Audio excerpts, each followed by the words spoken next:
हरे कृष्णा। हम लोग प्रत्येक दिन भगवान नाम से अपना दिन आरंभ करके और भगवान की मुख निसृत वाणी भगवत गीता को श्रवण करते हैं। परसों के दिन हमारे भगवत गीता के फर्स्ट सेकंड चैप्टर का टेस्ट हुआ था और रिजल्ट्स बड़े ही अच्छे नहीं आए हैं। मतलब जिन लोगों ने परफॉर्म किया उन्होंने तो काफी अच्छा किया है। अभी रिजल्ट तो टॉप 5 जो स्कोर्स हैं वो हम अनाउंस कर देंगे। उससे पहले क्वेश्चन पेपर भी एक बार डिस्कस कर लेते हैं और इसी के अलावा आज भगवत गीता का जो सेकंड चैप्टर का थोड़ा सा रिकैप मैं दे दूंगा ताकि नेक्स्ट टेस्ट के लिए भी आप लोगों की रिमेनिंग पार्ट जो बाकी है उसके लिए भी आप फिर अकॉर्डिंगली प्रिपेयर रहें। निशा दीदी, आप टेस्ट का जो लिंक था वो अनलॉक कर दीजिए। आप अगर क्लास में हो आप वो टेस्ट लिंक अनलॉक कर दो ताकि क्योंकि क्वेश्चन पेपर्स मेरे पास जो व्हाट्सएप पर जो हमने डिस्कस किए थे उसके अलावा कुछ न्यू क्वेश्चंस ऐड हुए थे।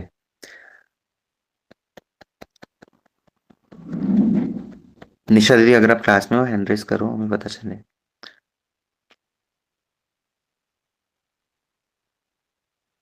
मैसेज करूं निशा माता जी को? प्रभु जी, दंड प्रणाम प्रभु जी। हाँ जी, एक बार ठीक है आप उनसे चेक कर लो।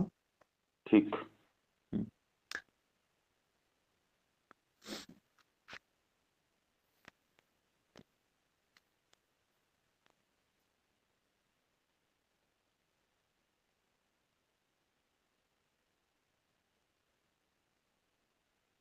ठीक है, क्वेश्चन पेपर्स मेरे पास में है, हो गया है, ठीक है, सॉर्टेड।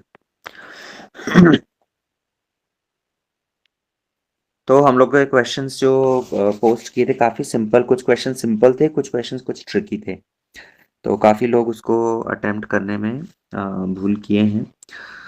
हम्म हमारा फर्स्ट क्वेश्चन था, कुरुक्षेत्र का युद्ध भगवान की इच्छा होने के कारण अपरिहार्य था।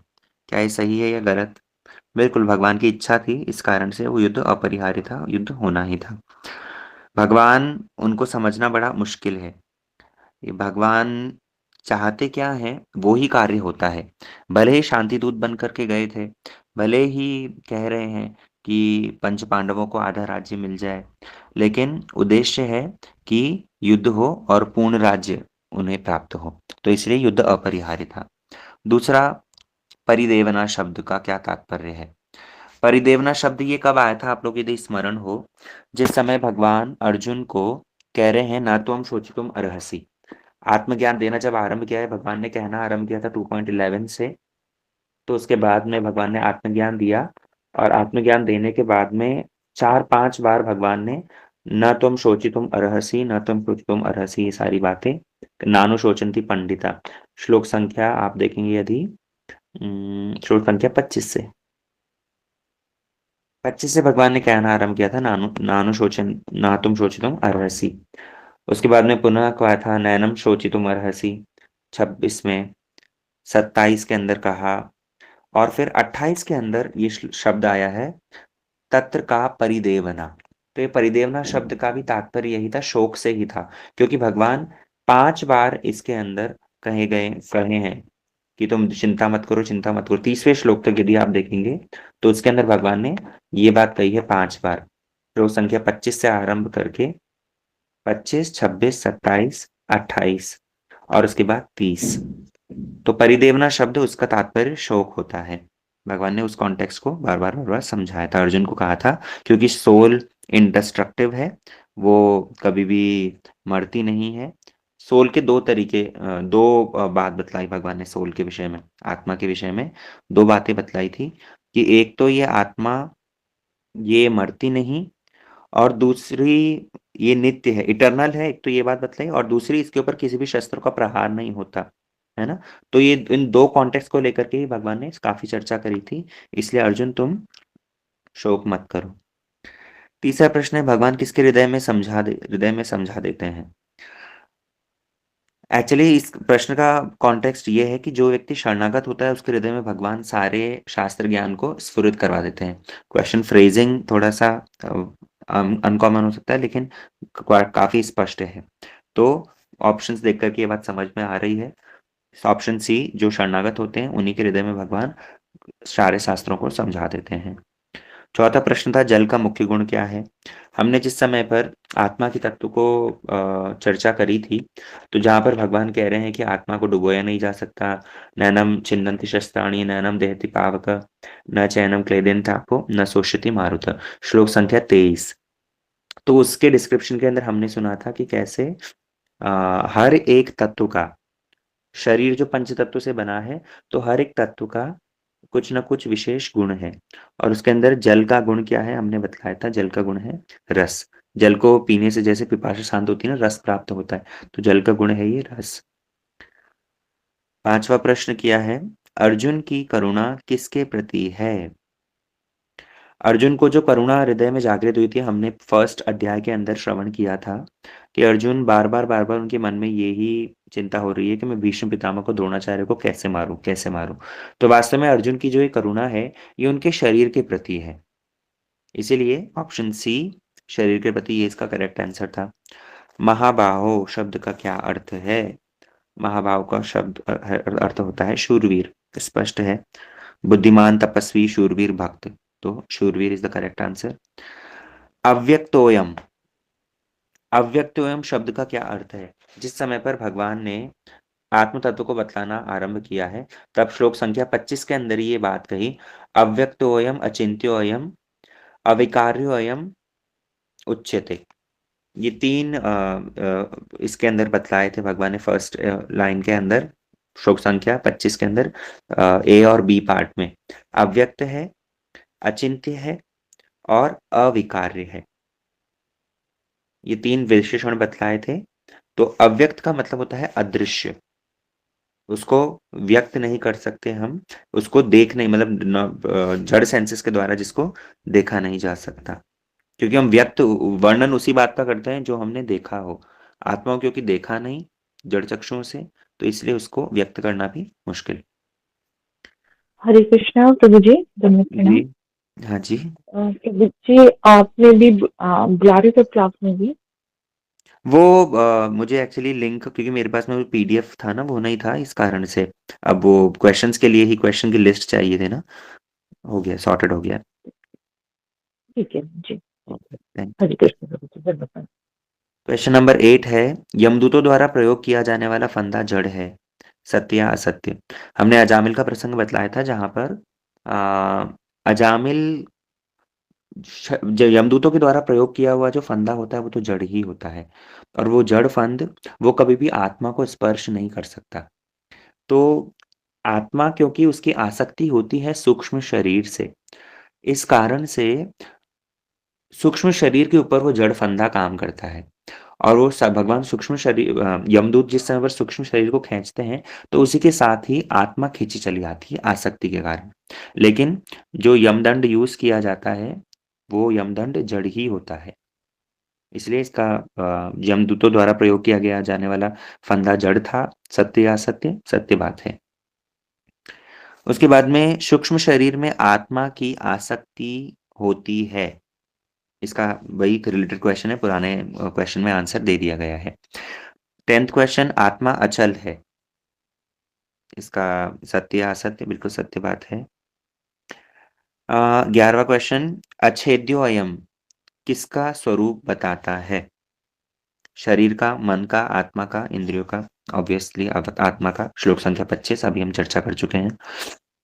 क्वेश्चन नंबर 12, आत्मा कैसी है, परिवर्तनशील है, नश्वर है, अपरिवर्तनशील है, क्षणिक है। Option C is the correct answer, आत्मा अपरिवर्तनशील है, क्योंकि आत्मा नश्वर, ये तो हो नहीं सकता, आत्मा कभी भी नाश नहीं होती। परिवर्तनशील है, नहीं, आत्मा में कभी भी बदलाव नहीं आता, हमेशा उसका सच्चिदानंद स्वरूप ठीक रहता है। शरीर के अंदर परिवर्तन होता है, जो 6 विकार होते हैं, लेकिन आत्मा के अंदर वो नहीं होते। और क्षणिक, क्षणिक भी नहीं है, आत्मा सर्वकालिक है। इसलिए ऑप्शन सी अपरिवर्तनशील करेक्ट आंसर। विराट राजा के पुत्र का नाम क्या था, उत्तम कुमार। आत्मा शरीर में किस रूप में स्थित रहती है। तो आत्मा शरीर के अंदर पंच प्राणों के रूप में वास करती है, हमने इस विषय में चर्चा करी थी। हतः शब्द का क्या तात्पर्य है। भगवान ने अर्जुन को जिस समय पर कर्मकांड आत्म तत्व का उपदेश देने के बाद में जब कर्मकांड के विषय में कहना आरंभ किया है, हम्म, भगवान ने अर्जुन को इससे पहले ही आत्म तत्व का उपदेश देने से पहले ही बल्कि अर्जुन को कहा था हतो वा प्राप्यसि स्वर्ग जित्वा राज्य सुखानि च। तो उस समय पर ये हत शब्द का प्रयोग हुआ है और हत शब्द का और भी एक स्थान पर प्रयोग हुआ है। एग्जैक्ट श्लोक अभी मैं आपको बतला देता हूँ। तो हत शब्द का मुख्य अर्थ क्या है, वहां पर मरने वाला। हत ये काफी कॉमन शब्द है। तो पराजित, घायल या त्यागी, ये तीन अदर ऑप्शंस थे। इन तीनों में से कोई भी ऑप्शन उचित नहीं है। हत शब्द का अर्थ है मरने वाला। श्लोक संख्या प्रश्न 16, निम्न में से कौन 5 प्राणों में शामिल नहीं है? तो ऑप्शंस है प्राण, अपान, समान और मन। तो काफी ऑब्वियस आंसर है, मन इसमें से 5 प्राणों में से नहीं आता। आत्मा अति सूक्ष्म और दुर्जेय है, इसे क्या कहते हैं? इसे कहते हैं अप्रेमेयस्य। हमने जब आत्म तत्व का उपदेश सुना था भगवान के द्वारा कहे हुए श्लोकों के माध्यम से, तब भगवान आत्मा जो इंडेस्ट्रक्टिबल है उस चीज को बतला रहे थे। तब भगवान ने ये शब्द प्रयोग किया है, अप्रमेयस्य। एग्जैक्ट श्लोक संख्या आप श्लोक संख्या मैं आपको बतला देता हूँ एग्जैक्ट श्लोक, क्योंकि हमें भी गीता के सारे श्लोक मुखस्त नहीं है, लेकिन भगवान वहां पर बतला रहे हैं कि आत्मा अप्रमेयस्य है। अप्रमेय मतलब जिसको हम अति सूक्ष्म है और दुर्जय है, उसके जय प्राप्त करना उसको मुश्किल। फिर अमृतत्वाय कल्पते। अमृतत्वाय का क्या अर्थ है, भगवान ने एक श्लोक के अंदर कहा है जहां पर अमृतत्व का मतलब है मोक्ष। तदुपरांत श्लोक संख्या प्रश्न 19, बालाग्र शतभाग से, ये यह श्लोक किस ग्रंथ का है? हमने रेफरेंस दिया था, ये श्वेतशत्र उपनिषद का है। उसके बाद में निम्न में से कौन शरीर के 6 विकारों में शामिल नहीं है? तो जायते, अस्ति, विनश्यति और थर्ड ऑप्शन स्मरते। तो स्मरते ऑब्वियसली ये इसमें से नहीं है। 6 विकार जो शरीर के होते हैं वो स्मरते, स्मरण करना, वो उसमें से नहीं है। उपदेश देने का शास्त्र सम्मत समय कौन सा है? उपदेश देने का शास्त्र सम्मत समय तभी है जब व्यक्ति शरणागत हो, जब श्रोता शरणागत हो और उसके हृदय में जिज्ञासा हो। समाज सुधार के लिए उपदेश नहीं दिए जाते। वक्ता स्वयं को योग्य समझे तब पर भी उपदेश देने का ठीक ये योग्यता नहीं। और सत्य बोलना अनिवार्य है, इस तरह का भी ये ठीक नहीं है। 22 क्वेश्चन में कहा कौन्तेय और भारत नाम किस संबंध को दर्शाते हैं? कौन्तेय क्योंकि वो कुंती पुत्र हैं, भारत क्योंकि वो भरतवंशी से हैं। ये तो दोनों शारीरिक संबंध को दिखलाते हैं। ब्रह्म परमात्मा और भगवान को सूर्य के उदाहरण से समझाया जा सकता है, सत्य असत्य। हमने सुना था जैसे कैसे सूर्य की किरणें हैं, उसके बाद में सूर्य मंडल स्वयं सूर्य का जो उनकी और निकट जाते हैं तो सूर्य का जो गोलाकार है वो है, और फिर और उसके निकट यदि जाएंगे तो सूर्य का जो अपना स्वरूप है, उनके जो घोड़े हैं द्वादश आदित्य के रूप में उनकी जो परिधि है, वो सारा का सारा डिस्कस हुआ था। तो इसलिए सत्य। 24 क्वेश्चन कहता है सुख दुख में विचलित क्यों नहीं होना चाहिए? पहला ऑप्शन, वे इंद्रिय बोध से उत्पन्न होते हैं, बिल्कुल ठीक बात है। धर्म पालन में ज्ञान प्राप्त होता है, बिल्कुल ठीक बात है। ज्ञान व भक्ति से माया से मुक्ति मिलती है, बिल्कुल ठीक बात है। तो उपरोक्त सभी ऑप्शन इसके ठीक हैं। इस कारण से हमें दुख और सुख में विचलित नहीं होना चाहिए, क्योंकि हमें जब ज्ञान होगा, ज्ञान और भक्ति से ही हम माया से मुक्त हो सकते हैं। और सुख और दुख से विचलित होने पर यदि हम धर्म पालन छोड़ देंगे तो हम कभी भी ज्ञान को प्राप्त नहीं कर पाएंगे। और ये सुख और दुख जो है ये केवल मात्र इंद्रियों के आधार पर है। तीसरी हरे बात। कृष्ण प्रभु जी, हाँ अगर जी, इसमें सारे टिक नहीं करे, एक ही टिक किया तो गलत हो जाएगा? हाँ जी। अच्छा, आत्मा का आकार क्या है? श्लोक के साथ में, इस श्लोक में हमने स्पष्ट किया था, बालाकृष्ण भागस्य शतधा कल्पितस्य च भागो जीवेश विद्येय स च अनंताय कल्पते। अब अगला क्वेश्चन, आत्मा के लक्षण कौन से हैं? ऑप्शंस दिए गए थे, अजन्मा, अविनाशी, जिसे जलाया या सुखाया नहीं जा सकता, शाश्वत, अचल, अदृश्य, और ऑप्शन डी उपरोक्त सभी। तो उपरोक्त सभी इज द करेक्ट आंसर। वृक्ष पर फल खाने वाला पक्षी दुखी क्यों है? हमने श्लोक बतलाया था उपनिषद का ही, जहां पर बताया गया है, द्वा सुपर्णा सुयजा सखाया समान वृक्षे परिशिष्टो जाते। तो उसमें दो पक्षी, एक जीवात्मा है और एक परमात्मा है। जीवात्मा अपने जो सुख और दुख को अनुभव करता है, और परमात्मा वहां पर केवल साक्षी के रूप में विराजमान रहता है। तो प्रश्न उसी से संबंधित है, वृक्ष पर फल खाने वाला पक्षी दुखी क्यों है? अपने संबंध को भूल गया है, परमात्मा परमेश्वर को गुरु नहीं मानता इसलिए। ऑप्शन सी, ए और बी दोनों, ऑप्शन सी इनमें से कोई नहीं। ऑब्वियसली ऑप्शन ए और बी दोनों करेक्ट है, क्योंकि वो श्लोक की दूसरी लाइन में यही बतलाया गया है कि पश्चाताम, जैसे ही वो भगवान की ओर देखता है, तो देखने के माध्यम से उनको अपने गुरु के रूप में, उनको अपने आश्रय के रूप में वर्ण करने के साथ साथ ही उनका दुख निवारण हो जाता है। तो संबंध को भूल जाना और परमेश्वर को गुरु रूप में नहीं मानना, ये दो कारण है उसके। 28वां प्रश्न है, आत्म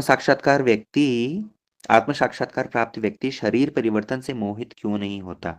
वह सब जानता है, सब शून्य हो जाता है, आत्मा में परिवर्तन नहीं होता है, पुनर्जन्म में विश्वास करता है। Option C is the correct answer, आत्मा में परिवर्तन नहीं होता है।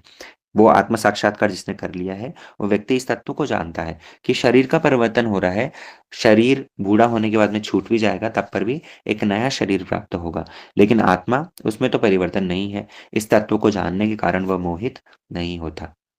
उसके बाद में 5 प्राण वायुओं की सही क्रम कौन सा है? इसके अंदर ऑप्शन बी, प्राण, अपान, समान, उदान, ध्यान। क्वेश्चन नंबर 30, शरीर में कितने प्रकार के परिवर्तन होते हैं? 6 प्रकार के परिवर्तन होते हैं, उसमें हमने चर्चा करी थी। जन्म होना, वृद्धि होना, स्थिरता आना, उसके बाद में रिप्रोडक्शन करना, उसके बाद में क्षय होना, और लास्ट में मृत्यु। ये 6 विकार शरीर में होते हैं। आत्म तत्व को समझने की सबसे सरल विधि क्या है? कठोर तपस्या? नहीं। योगाभ्यास करना पड़ेगा? नहीं। ध्यान करना पड़ेगा? नहीं। ऑप्शन डी है, महापुरुषों द्वारा कही गई भगवत गीता की वाणी को स्वीकार करना। This is the correct answer. तो option D is the correct answer. 32वां क्वेश्चन है, श्री कृष्ण के अनुसार अर्जुन को क्या विश्वास करना चाहिए? कि शरीर ही आत्मा है, या आत्मा नश्वर है, या आत्मा शरीर से भिन्न है, मृत्यु ही सब कुछ है। ऑप्शन सी, आत्मा शरीर से भिन्न है। अशोचन अन्वशोचस्त्वम का सही अर्थ क्या है? भगवान ने द्वितीय अध्याय के अंदर बोलना आरंभ किया था, द्वितीय श्लोक में बोला है, द्वितीय और तृतीय श्लोक के अंदर, लेकिन तब आत्म तत्व का उपदेश नहीं दिया। अर्जुन ने जब शरणागति ग्रहण करी है 9वें श्लोक के अंदर, शिष्यस्ते हम शादीमाम त्वाम प्रपन्ना, तो तब उसके बाद में भगवान ने बोलना आरंभ किया। और जब बोलना आरंभ किया है, तब सबसे पहला शब्द ही यही कहा, अशोचयन अन्वशोचस्त्वम, कि जो शोक करने योग्य नहीं है उसके लिए तुम शोक कर रहे हो। तो इस शब्द का अर्थ क्या है? ऑप्शंस के अंदर स्पष्ट दिया हुआ है, शोक न करने योग्य लोगों के लिए शोक कर रहे हो। ये ऑप्शन बी करेक्ट था। क्लेब्यम मास में गमा पार्था, ये भगवान ने जब बोलना आरंभ किया था तो अर्जुन को क्लीव कह करके उनका उनको उपहास किया। उपहास भी नहीं, अर्जुन को अपना पूर्व काल स्मरण दिलाया कि उस समय पर तुम नपुंसक थे, लेकिन अभी भी तुम्हारे अंदर वैसी ही नपुंसकता आ रही है। तो क्लेब्यम मास में गमा पार्थ का अर्थ क्या है? युद्ध मत करो, बिल्कुल नहीं। शोक करो, बिल्कुल नहीं। दुर्बलता को मत प्राप्त हो, ये उसका सही आंसर है। 35वां श्लोक है, वासांसी जीर्णानी उपमा किसके लिए दी गई है? वासांसी जीर्णानी, वासांसी मतलब वस्त्र, जीर्णानी मतलब पुराने हो जाते हैं। तो क्या पुराना होता है? मन पुराना होता है, आत्मा पुरानी होती है, इंद्रियां पुरानी होती है, शरीर पुराना होता है। तो इसीलिए option B is the correct answer. नासतो विद्यते भावो, ना भावो विद्यते सत, पूरा एक श्लोक था जिसकी व्याख्या हम लोगों ने करी थी। तो इस श्लोक का भावार्थ क्या है? इस श्लोक का भावार्थ ये है कि असत का अस्तित्व नहीं होता और सत का अभाव नहीं होता। इस श्लोक के अंदर भगवान ने ये बड़ा ही माने कह सकते हो टेक्निकल श्लोक था, जहां पर भगवान बतला रहे थे कि नासतो विद्युते भावो, ना भावो विद्युते सत, कि जो सत वस्तु है वो सत वस्तु का तो कभी अभाव नहीं होता। अर्थात आत्मा क्योंकि वो सत है, वो उसका कभी अभाव नहीं होगा। अभाव मतलब वो हमेशा रहेगी, वो कभी भी मरेगी नहीं। और नासतो विद्यते भाव, जो असत वस्तु है, असत मतलब ये शरीर है, तो शरीर का तो कोई अस्तित्व ही नहीं है। इसलिए असत वस्तु अर्थात शरीर, उसका अस्तित्व नहीं है, और सत वस्तु जो कि आत्मा है, उस आत्मा का कभी भी अभाव नहीं है। ये श्लोक के अंदर बतलाया गया था। क्वेश्चन 37, अच्छेद्यो अयम का अर्थ क्या है? जिसे काटा नहीं जा सकता। अज्ञातवास के समय पंच पांडवों में से सबसे दयनीय स्थिति किसकी थी? हमने डिस्कस किया था, अर्जुन की स्थिति थी, क्योंकि अंततः सब तो अपना अपना काम कर ही रहे थे अपने शरीर के अंदर ही, लेकिन अर्जुन उस समय पर अपने पुरुष शरीर को भी, अपना पुरुषत्व को भी त्याग करके एक क्लीव के रूप में उन्होंने अभिशाप को ग्रहण करके कार्य कर रहे थे, ब्रेनला का। 39, भगवत गीता में सुख दुख की तुलना किससे की गई है? भगवान ने उत्तर दिया था अर्जुन को कि शीतोष्णो सुख दुखद, श्लोक के अंदर बतलाया है कि शीत और उष्ण अर्थात ठंडा और गर्म, ये सर्दी और गर्मी कैसे हैं? सुख और दुख के समान है। इसलिए इसको क्या करो? तांग तितिक्षव भारत, सहनशीलता धारण करके उनको सहन करो, जैसे सर्दी और गर्मी को सहन करते हो। कर रहे कि नहीं? अभी दिल्ली में तो भयंकर ठंडा हो रहा है। उसके बाद में श्लोक संख्या 40, प्रश्न 40 के अंदर बतलाया, ब्राह्मण व्यक्ति कौन है? जो जन्म से ब्राह्मण है उसे ब्राह्मण कहा भगवान ने? नहीं। जो यज्ञ करता हो उसे कहा? नहीं। जो आत्मीय स्तर पर श्रेय मार्ग का चिंतन करे, और चौथा ऑप्शन जो वेद कंठस्थ करे। Option C is the correct answer, क्योंकि ब्रह्म जानाति इति ब्राह्मण, जो ब्रह्म तत्व को जानता है, जो आत्मीय स्तर पर श्रेय मार्ग का चिंतन करता है, वो ही ब्राह्मण है। 41, नैनम छिन्दन्ति शस्त्राणि का दार्शनिक निष्कर्ष क्या है? आत्मा शक्तिशाली है, भगवान ये कहना चाह रहे हैं। आत्मा अदृश्य है? नहीं। आत्मा अविनाशी कर्म से? नहीं। आत्मा भौतिक नहीं है, ये भगवान कहना चाह रहे हैं, क्योंकि जो जड़ वस्तुएं होती है, जो भौतिक वस्तुएं होती है, उन्हीं को ही शस्त्र के द्वारा मारा जा सकता है या उसको नाश किया जा सकता है। अभी प्रश्न 42 के अंदर बतला रहे हैं, आत्मा के अविनाशी होने से युद्ध कर्तव्य पर क्या प्रभाव पड़ता है? प्रश्न आप लोग को यदि समझ नहीं आया हो, आत्मा के अविनाशी होने से युद्ध कर्तव्य पर, अर्थात युद्ध करने की जो ड्यूटी थी अर्जुन की, वो किस तरह से प्रभावित होगी? अर्जुन का क्या रिएक्शन होना चाहिए ये सुन करके कि आत्मा अविनाशी है? युद्ध निरर्थक हो जाता है? बिल्कुल नहीं। हिंसा वैध हो जाती है? बिल्कुल नहीं। भगवान ये थोड़ी कह रहे हैं कि आत्मा अविनाशी है, आत्मा तो कभी मरती नहीं, इसलिए मारते रहो लोगों को। नहीं। कर्म बंधन बढ़ता है? बिल्कुल नहीं। शोक का आधार समाप्त हो जाता है, क्योंकि आत्मा अविनाशी है। जो व्यक्ति आत्म तत्व में प्रतिष्ठित है, वो इस चीज को समझ करके और मरने वाले व्यक्ति के प्रति शोक नहीं करता। क्यों? क्योंकि व्यक्ति जब भी मृत्यु को प्राप्त होता है तो उसको एक नया शरीर भी अवश्य मिलेगा ही। भगवान ने ये स्पष्ट किया है, जातस्य ही ध्रुवो मृत्यु ध्रुवम जन्म मृतस्य च। अगले प्रश्न में पूछा है, न हन्यते हन्यमाने शरीर का सूक्ष्म तात्पर्य क्या है? भगवान इसके अंदर कह रहे हैं कि आत्मा के मरने पर भी, शरीर के मरने पर भी आत्मा अप्रभावित रहती है। न हन्यते हन्यमाने शरीरे, हन्यमाने शरीरे मतलब शरीर की हानि होने पर भी न हन्यते, वो उसकी हानि नहीं होती। अर्थात आत्मा शरीर के विनाश से अप्रभावित है। Option B was the correct answer. 44 question, देहांतरण की उपमा का मुख्य निष्कर्ष क्या है? शरीर का नाश अनिवार्य है? ना।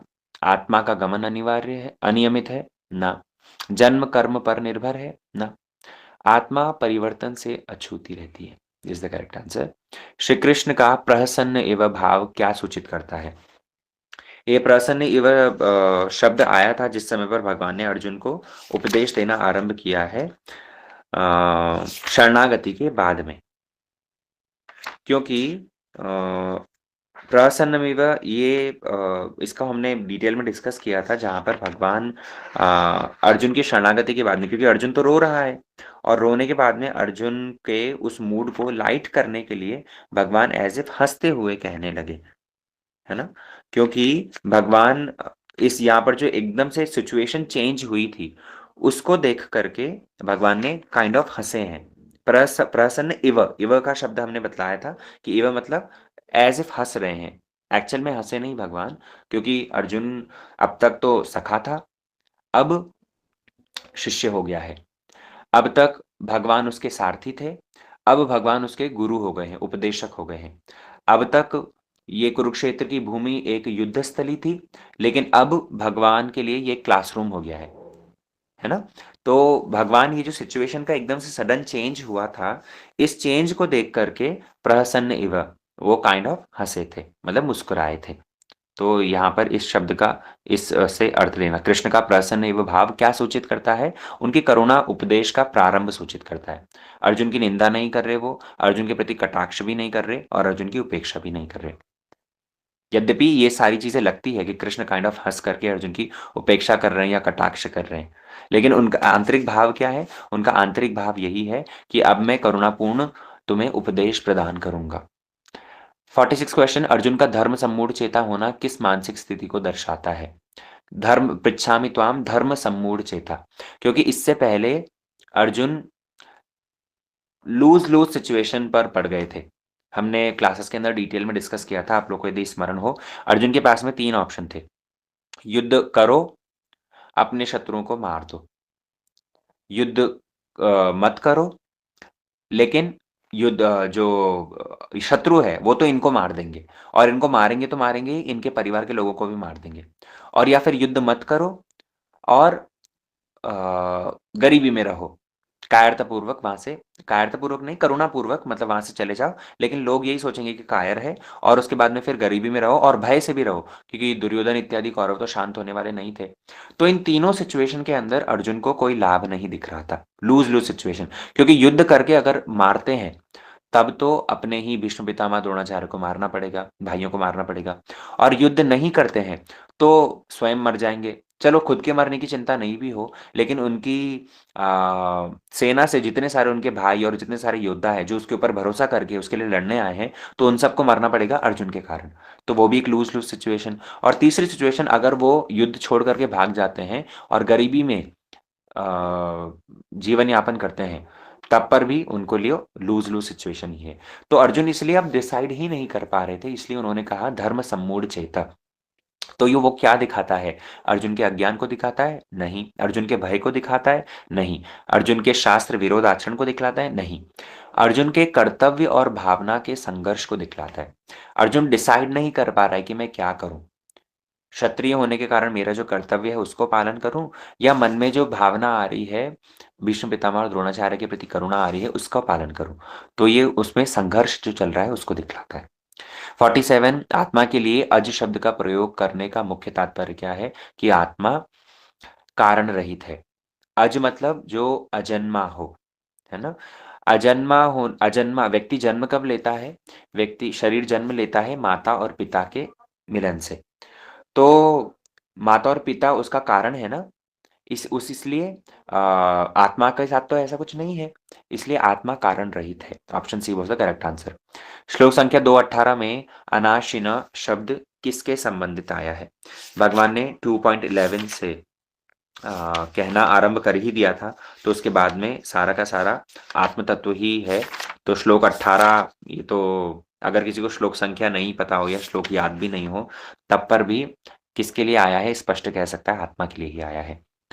49 क्वेश्चन, अध्याय 2 में प्रथम 30 श्लोक अर्जुन को किस निष्कर्ष तक लेकर जाते हैं? भगवान ने श्लोक संख्या 30 तक आत्म तत्व का उपदेश दिया, इसलिए अर्जुन को यही निष्कर्ष तक लेकर जाते हैं कि आत्मा ही सत्य है और शोक करना अज्ञानता है। Option B was the correct answer. 50वां क्वेश्चन है, भगवत गीता का नाम गीता क्यों है?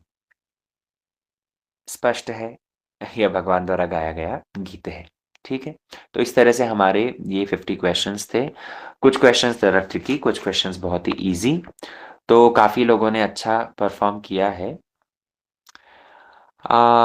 जो टॉप 5 हैं उनका मैं नाम अनाउंस कर देता हूँ। फर्स्ट 94 मार्क्स आए हैं रेनू ग्रेवाल के। लिस्ट अभी हम भेज देंगे ग्रुप्स में, तो आप लोग देख लीजिएगा। इन टोटल 155 लोगों ने पार्टिसिपेट किया। हमारी कम्युनिटी के अंदर, कनिष्ठ भक्त कम्युनिटी के अंदर हजारों में भक्त लोग होंगे, लेकिन टेस्ट देने वाले total 155। I think first chapter के टेस्ट से फिर भी बेटर पार्टिसिपेशन है, क्योंकि उसके अंदर तो मेरे ख्याल से 120 या इस तरह से ही भक्त थे, पर इसके अंदर 155 लोगों ने पार्टिसिपेट किया। Very nice. First top scorer है रेनू गिरेवाल, 94 मार्क्स। बाकी नेक्स्ट फोर जो हैं वो सेम मार्क्स आए हैं, 92 मार्क्स सभी के आए हैं। मैं नाम अनाउंस कर रहा हूँ। अनादि कृष्ण दास, मेनका चंदीला, आनंदिनी दासी और मुस्कान सस्तेरवाल, इन 4 लोगों ने 92 मार्क्स स्कोर किए हैं। जोरदार तालियां। और बाकी लोगों के जो स्कोर हैं वो ग्रुप में अभी भेज दिए जाएंगे। तो ये फर्स्ट 5 तो टॉप हैं, और लास्ट 5 जिनके 26, 28, 36 मार्क्स आए हैं, आप लोग का भी बहुत बहुत धन्यवाद। आपने हमें दिखलाया कि आप लोग कितना एक्टिवली पार्टिसिपेट कर रहे हैं। एटलीस्ट टेस्ट अटेम्प्ट किया आपने, इर्रिस्पेक्टिव ऑफ द ग्रेस्पिंग, वो अप्रिशिएबल है। आप सब लोग क्लासेस को रेगुलरली सुनिए। हमारा ये जो क्लासेस करने का उद्देश्य है, ये आपको सिखाना है। टेस्ट लेने के पीछे भी उद्देश्य यही है कि आप अपने आप को एनालाइज कर लें कि वास्तव में जो सुन रहे हैं वो कितना अंदर रह रहा है। एक कान से सुन करके दूसरे कान से निकाल रहे हैं, या वास्तव में अंदर रह भी रहा है, और अगर अंदर उसको रखना चाहते हैं तो उसके लिए क्या प्रचेष्टा कर रहे हैं, है ना। संसार की बातें हम बहुत याद रखते हैं, लेकिन अब भगवत गीता को याद करना होगा। ठीक है, हम आज के सत्र को यहीं विश्राम देते हैं। हम कोशिश करेंगे सेकंड चैप्टर का एक क्विक रिकैप कल की क्लास में देने के लिए। कल, क्योंकि बहुत लंबा चैप्टर है तो कल हो पाएगा तो ठीक है, नहीं तो कल और परसों, इन 2 दिनों में हम लोग भगवत गीता का क्विक रिकैप लेंगे सेकंड चैप्टर का, और उसके बाद में फिर हम थर्ड चैप्टर स्टार्ट करेंगे। क्लासेस यूट्यूब लिंक पर अपलोडेड है ऑलरेडी। आप सब लोग श्लोक वाइज वहाँ पर सुन करके अपने नोट्स बनाइए, पढ़िए, सीखने की कोशिश कीजिए। यही आप सभी से प्रार्थना रही। ठीक है, आज के सत्र को यहीं विश्राम देते हैं। वाञ्छाकल्पतरुभ्यश्च कृपा सिन्धुभ्येव च पतितानां पावनेभ्यो वैष्णवेभ्यो नमो नमः।